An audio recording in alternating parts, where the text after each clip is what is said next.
Assalamualaikum warahmatullahi wabarakatuh. Pemirsa gapai kemuliaan yang dirahmati Allah, haji adalah ibadah yang amat mulia.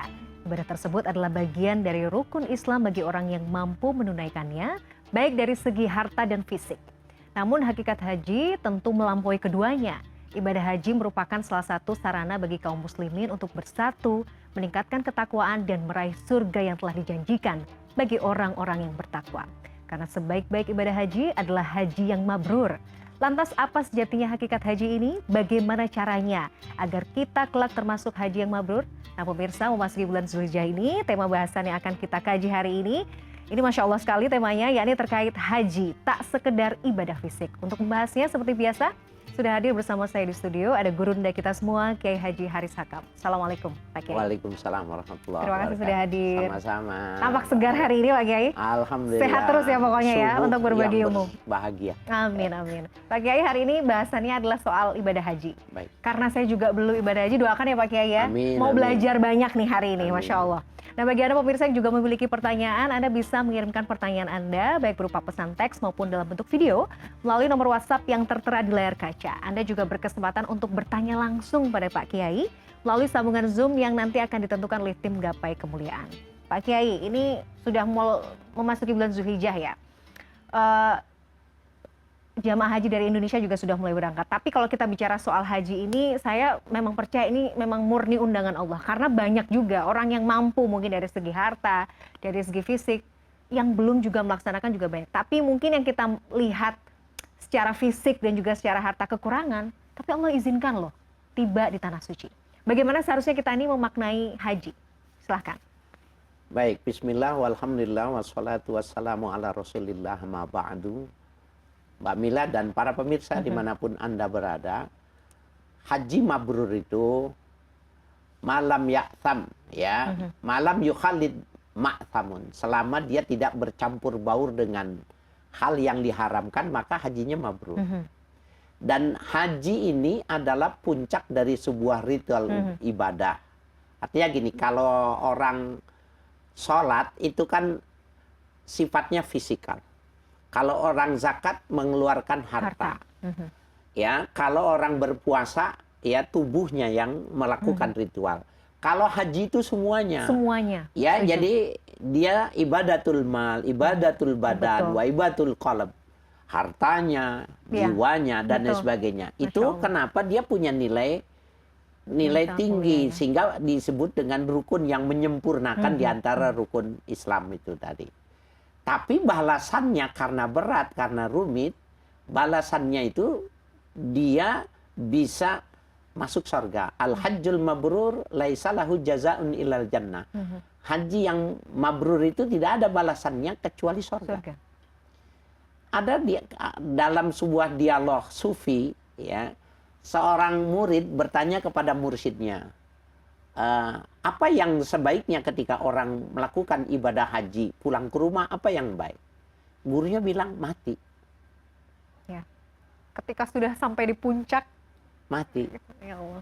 Karena kalau dia tidak mati, maka dia mulai berhitung lagi 1, 2 bilangan kesalahan-kesalahan itu.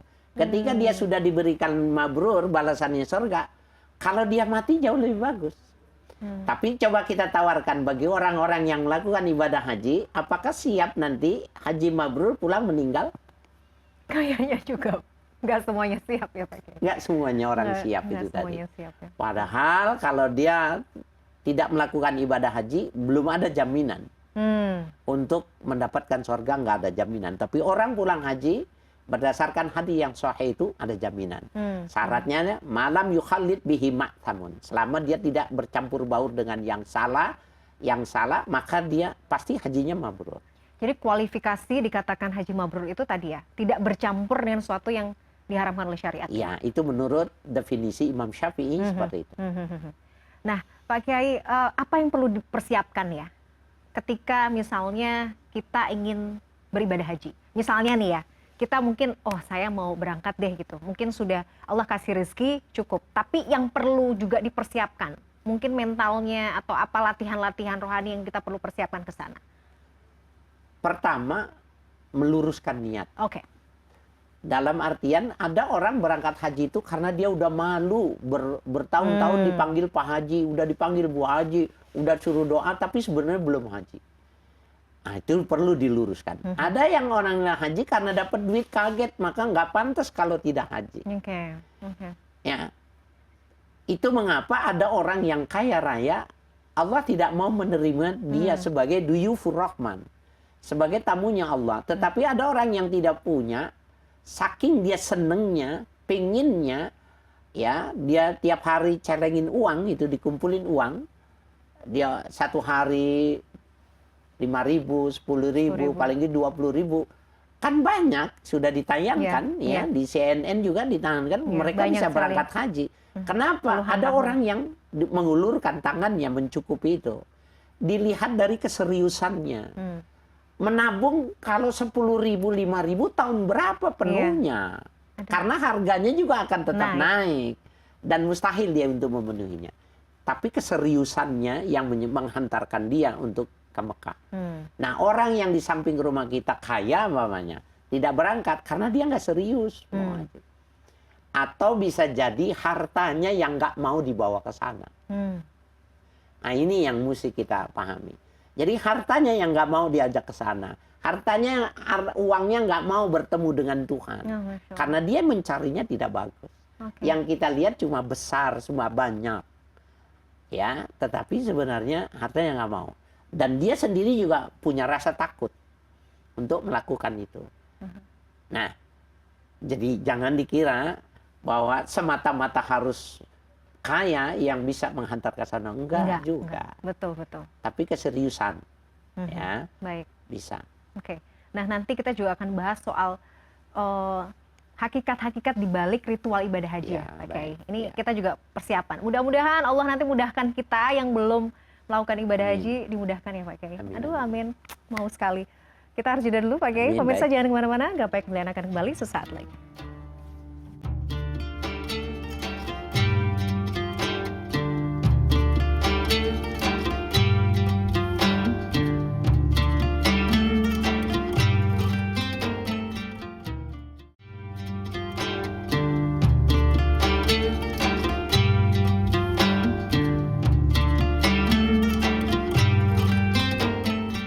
Pemirsa, terima kasih Anda masih menyaksikan Gapai Kemuliaan dalam episode Haji Tak Sekedar Gerakan Fisik. Pak Kiai, biasanya nih orang Indonesia ya kalau pergi haji itu ada aja yang dibawa. Kadang-kadang malah hal-hal yang sifatnya tuh nggak penting gitu. Misalnya kadang-kadang bawa rice cooker, bawa apa segala macam yang sibuk bawa perintilan-perintilan seperti ini. Nah, mungkin apa ya Pak Kiai yang sebenarnya harus kita persiapkan ya, selain tadi mungkin mental juga ya, yang kita persiapkan untuk ke sana sebagai bekal kita untuk menjalani ibadah haji yang waktunya juga akan sangat panjang gitu. Iya, sebenarnya kan haji sekarang sudah semuanya dijamin. Jadi makan perlu, ya. Semua dan sebagainya. Ada orang bawa paku, bawa palu, itu sebenarnya tidak diperlukan lagi ya. Yang mesti dibawa itu ya, yang pertama, sabar harus lebih banyak dibawa ketimbang uang yang dia sediakan. Sabarnya harus banyak. Jadi stok sabarnya harus 2 kali lipat dari uang yang dia bawa. Kalau dia bawa uang 20 juta, maka sabarnya 40 juta.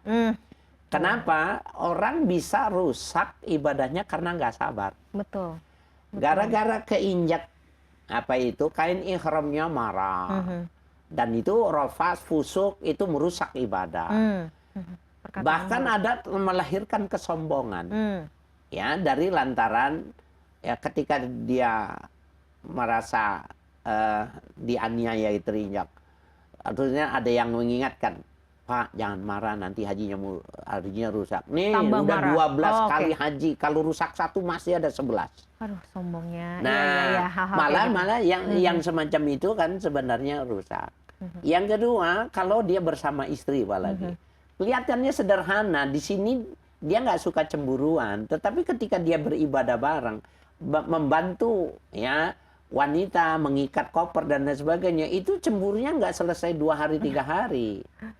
Kemudian bagaimana antri ketika ya mengambil snack ya bagi yang reguler ini, kemudian memanfaatkan toilet di Arafah, di Mina, itu kan antri gitu. Kalau mereka bawanya sabarnya kurang, maka bisa jadi dia rusak dari lantaran kaget melihat kondisi yang semacam itu.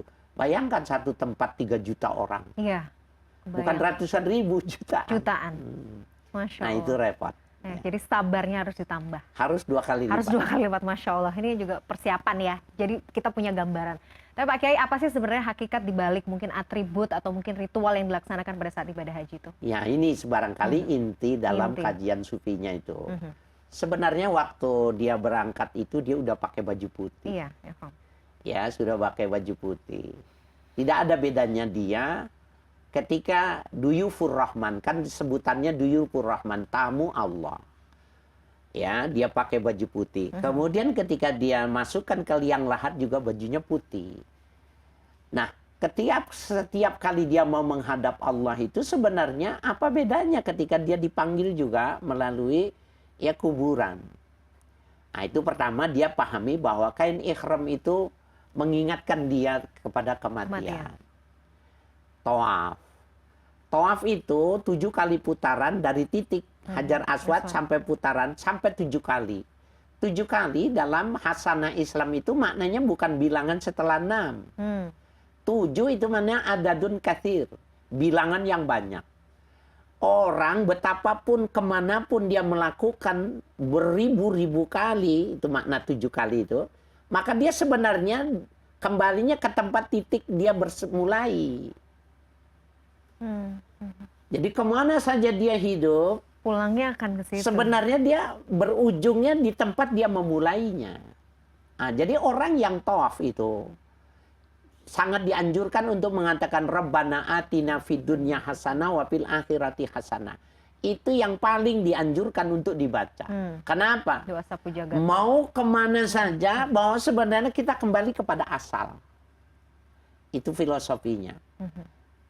Kemudian sa'i dari Safa ke Marwah, Safa ke Marwah. Itu pada saat itu sebenarnya kan bukan cuma ritual yang mengikuti napak tilas bahwa Sayyidah Hajar itu mencari air untuk anaknya yang kehausan. Bukan cuma sekedar itu. Bahwa sebenarnya ikhtiar itu harus dilakukan. Jadi salah benar ketika orang beribadah kemudian ya dia tidak mau melakukan ikhtiar duniawi. Nah, yang benar itu dia melakukan ibadah itu tetapi walatan sanasi bakaminad dunya, tapi hal-hal yang sifatnya harus sehat badannya, harus segar badannya, harus menarik badannya supaya tidak memusingkan orang yang melihat kalau kita kumal dan lain sebagainya, itu juga harus dipikirkan. Arafah. Namanya Arafah saja, kumpul Arafah. Arafah itu kan artinya mengenal. Apa sih yang disebut dengan Arafah itu? Berdiam diri. Dari mulai zuhur sampai dengan maghrib itu berdiam diri. Ngapain diam diri? Mengenal. Mengenal dirinya dan mengenal Allah. Ritual yang menjadi historinya itu bahwa Nabi Adam diturunkan di India.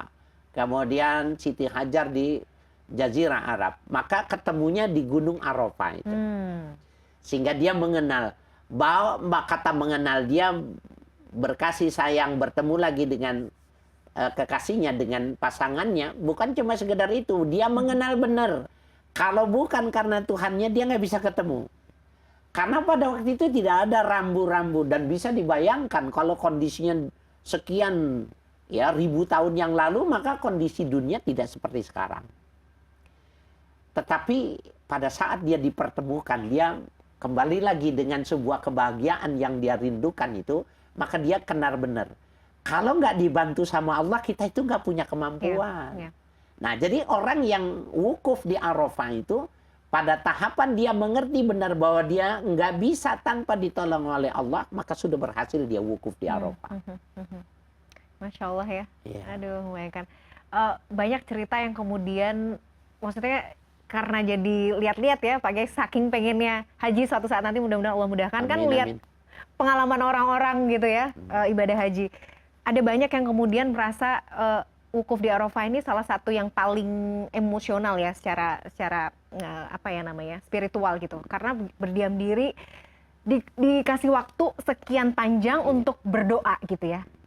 Di padang yang kering yang tandus gitu. Kalau pengalamannya Pak Kiai sendiri seperti apa ya pada saat itu? Maksudnya seperti apa ya suasana spiritual yang terbangun ya pada saat ibadah haji? Iya, memang beda ya kalau dari tahun ke tahun itu. Kalau sekarang terakhir kemarin beberapa bulan yang lalu ke sana sudah hijau Arafah itu. Sudah hijau, sudah banyak pohon ya, terutama pohon Soekarno yang dikembangkan. Jadi itu. betul ya nubuat Nabi Muhammad ya. Iya. Tetapi sebenarnya ketika dia wukuf di Arafah barangkali banyak pohon itu kan cuma barangkali memberikan kesegaran, cuma membantu saja umpamanya oksigennya lebih bagus gitu ya. Tetapi nuansa yang sebenarnya yang ingin ditangkap itu di saat itu dia menggambarkan bahwa sebenarnya Tuhan yang dia sembah, yang dia katakan setiap hari benar-benar adalah zat yang memberikan pertolongan dan yang menentukan ya plus minusnya pada kehidupan dia, maka itu Arafah. Jadi kalau dia tidak tahu plus minus dari ketetapan Tuhan itu, maka sesungguhnya belum arif dia. Jadi belum mengerti tentang Arafah. Sehingga memang kan kita disuruhnya lebih banyak beristighfar. Iya. Jadi kalau selama ini kita nggak bisa nangis, kalau selama ini kita kurang kepedulian sosial, kalau selama ini kita sholat kita tidak khusyuk, pemahaman kita sama Tuhan kurang, bisa jadi sebabnya karena kotor. Kotor, betul. Nah, pembersihannya cuma istighfar.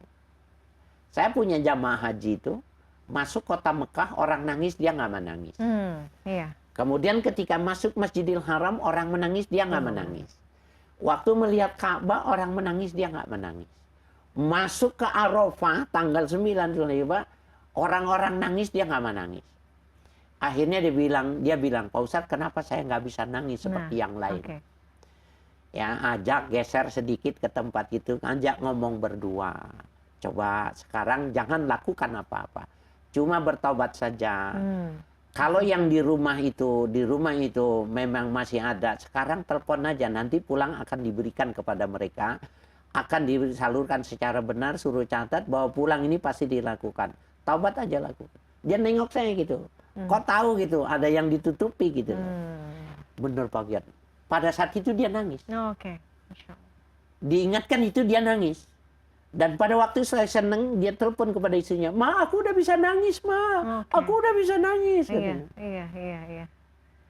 Nah, karena memang ya ada yang menutupi dia sampai dia nggak bisa nangis. Nah, jadi jangan istighfar. Itu namanya Arafah. Jadi membuat dekat ya dengan Masya Allah. Mengenal. Pak Kiai, pada saat jemaah haji tiba di Tanah Suci itu kan memang harus membaca talbiyah ya. La baik Allahumma la baik. Sebenarnya kalau kita lihat dari kajiannya mungkin Imam Al-Ghazali, hakikat dibalik kita harus melafalkan kalimat talbiyah itu apa? Ya, sesuai dengan teks ya, talbiyah itu la baik Allahumma la baik, ya Allah aku penuhi panggilanmu. Orang tuh menyebutkan kata itu saja itu. Ya. Coba kita buat sebuah tamsil perumpamaan yang kalau kita sudah lama tidak pulang kampung, tidak ketemu sama orang tua kita. Ya, kemudian saking kangennya kita itu, kemudian di tengah malam kita ingat dia bilang, "Ma, aku kangen, Ma. Aku kangen, Ma." Itu kan sama kalimatnya. Talbiyah itu seperti itu.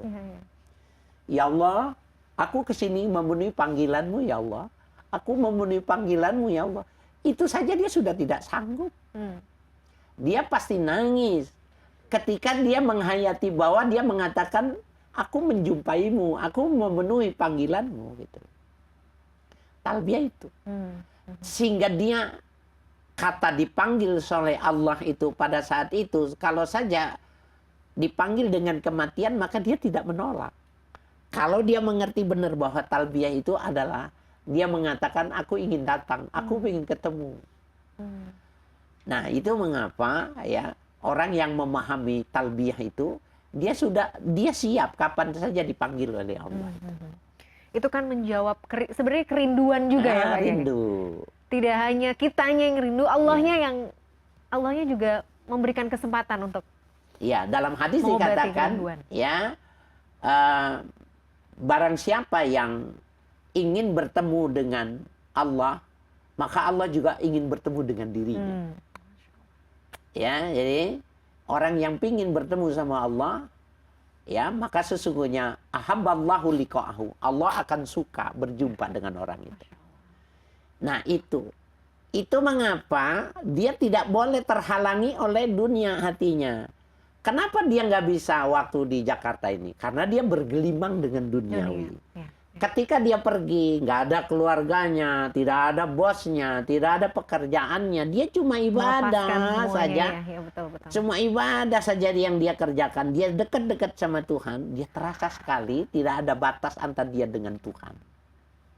Masya Allah. Nah, ketika potensi itu ada, sudah dia gapai dan dia rasakan, mestinya pulang potensinya, follow up-nya mestinya dijaga. Nah semestinya. itu, ketika pulang itu follow up-nya itu nanti ya. Masya Allah. Pak Kiai, kita akan lanjutkan lagi, pemirsa jangan kemana-mana, Gapai Kemuliaan akan kembali sesaat lagi.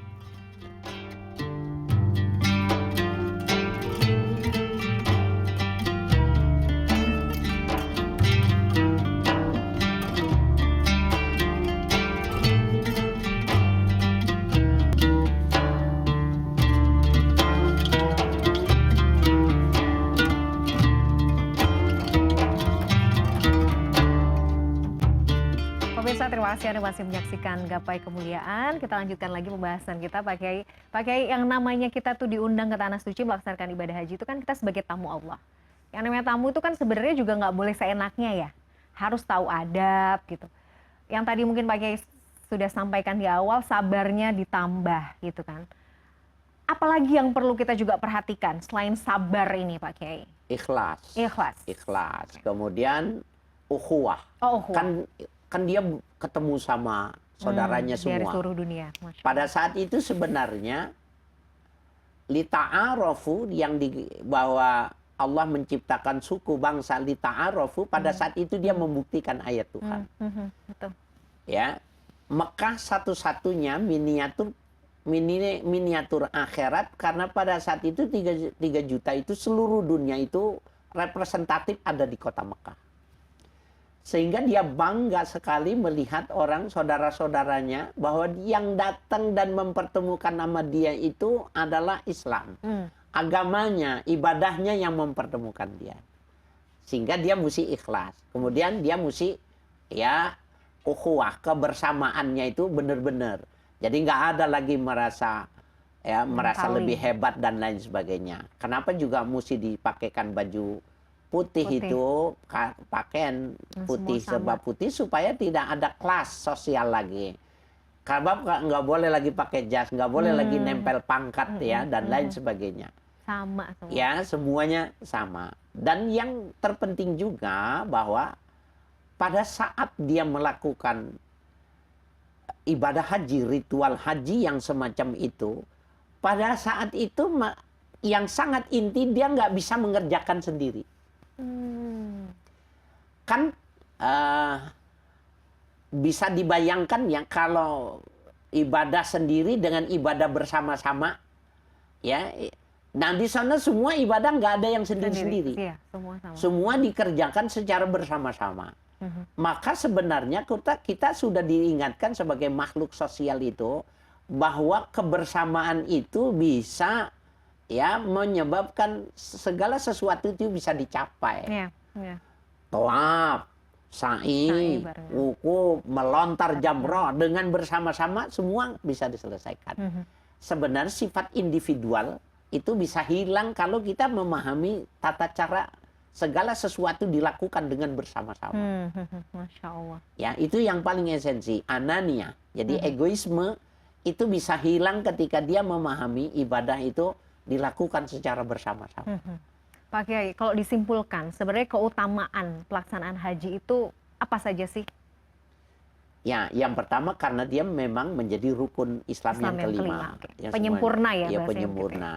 Yang kedua, dia sudah bisa mengalahkan kepentingan duniawi untuk kepentingan Tuhan. Kan ditinggal semuanya itu. Itu mahal sekali itu. Dia mementingkan. Kadang ada orang yang sampai jual rumah, jual tanah untuk berangkat. Nah, itu namanya dia mementingkan. Itu mahal harganya. Mementingkan Allah di atas segala-galanya. Dan Allah bangga dengan dia. Ya, orang bangga, Allah dengan bangga dengan dia.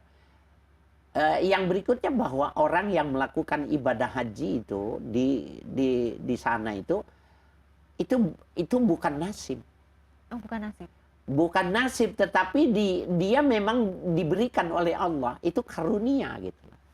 Kalau dia itu sebuah karunia, maka dia mesti melakukan dua hal. Pertama, dia meminta, dia berdoa terus. Ya, meminta terus supaya berdoa. Yang kedua, dia ikhtiar. Dia nabung nggak?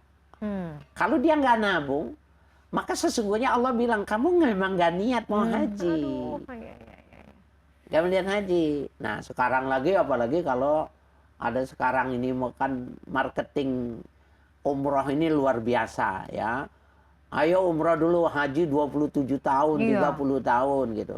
Sebenarnya nggak begitu. Takdimul aham alal muhim adalah kaedah dalam ya hukum itu. Mendahulukan yang terpenting dari yang penting. Artinya boleh umroh, tapi dia daftar haji gitu. Daftar. Jadi kalau kita punya rezeki, daftar haji dulu. Punya duit baru umroh. Oke. Bukan malah umroh dulu ya. Iya. Karena merasa kayaknya mungkin nggak kekejar, dia udah 27 tahun nih antriannya misalnya Pak Kiai. Nah, ini jadi ya. menarik nih pada kajian hukumnya itu begini.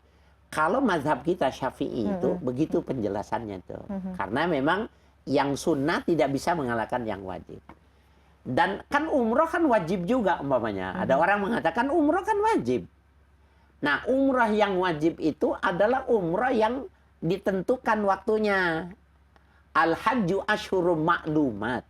Haji itu adalah bulan-bulan yang sudah ditentukan. Syawal, Zulqa'dah, Zulhijjah, 3 bulan. Dia melakukan umrah di sini memang wajib. Tapi di luar yang ini nggak wajib. Nah, itu pendapat Syafi'iyah. Tapi ada mazhab lain yang mengatakan tidak. Apabila seseorang itu mau melakukan ibadah haji, mau melakukan umrah dan umrahnya umrah yang wajib, maka sudah berhasil dia melakukan umrah yang wajib. Jadi nanti tinggal haji saja gitu. Tapi bukan mazhab Syafi'i.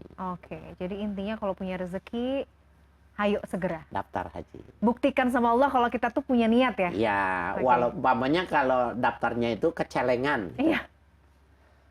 Kan nggak ada alasan orang nggak mampu. Iya. Toh ada yang nabung 40 tahun. Nah. Tapi biidznillah, dengan izin Allah berangkat kok. Terakhir Pak Kiai, setelah pulang nih dari Tanah Suci, yang kita perlu follow up nih apa? Sehingga memang buktikan bahwa haji yang kita laksanakan itu memang membekas. Ada manfaatnya. Buat pertama, pahami bahwa di sana kita itu menggunakan kain putih. Maknanya ketika kita pulang ke Indonesia, follow up-nya, maka putihkan hati kita terus.